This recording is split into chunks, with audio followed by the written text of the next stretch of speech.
தமது கடல் பகுதியில் இந்திய மீனவர்கள் அத்துமீறி நுழைவதை கண்டித்து மன்னார் மாவட்ட மீனவர்கள் போராட்டத்தில் இன்று ஈடுபட்டனர். மன்னார் தாம்போதி பாலத்தில் ஆரம்பிக்கப்பட்ட இந்த பேரணி மன்னார் மாவட்ட செயலகம் வரை முன்னெடுக்கப்பட்டது. இந்த விடயம் குறித்து உரிய நடவடிக்கை மேற்கொள்ளுமாறு கோரி மாவட்ட மேலதிக அரசாங்க அதிபரிடம் மகஜர் ஒன்றை மன்னார் மாவட்ட மீனவ சம்மேளனம் கையளித்தது.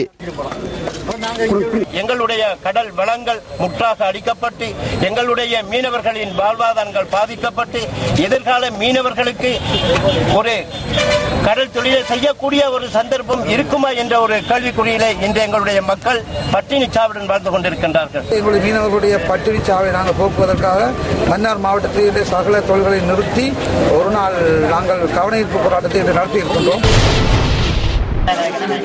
வன்னி மற்றும் தீவக வலயங்களில் பணியாற்றும் ஆசிரியர்கள் இடமாற்றம் கோரி வடமாகாண கல்வி அமைச்சு செயலகம் முன்பாக ஆர்ப்பாட்டத்தில் ஈடுபட்டனர். தமது பணிக்காலம் முடிந்த பின்னரும் இடமாற்றம் வழங்கவில்லை என்று ஆர்ப்பாட்டத்தில் ஈடுபட்டவர்கள் சுட்டிக்காட்டினார்கள்.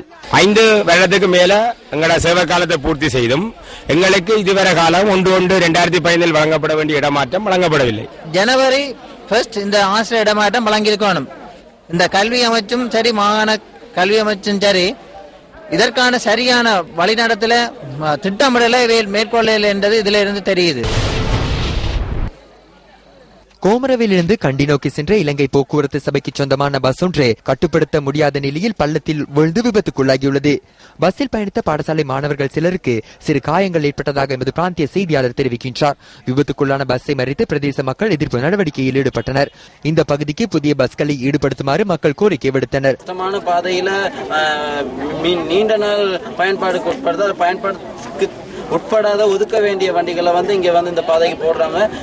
இது இந்த குறிப்பிட்ட இந்த பஸ் 7:30 மணி பஸ், பாடசாலை பிள்ளைகளை ஏற்றிக்கிட்டு போற இந்த பஸ் துரதிருஷ்டவசமாக மயிலில் உயிர்த்த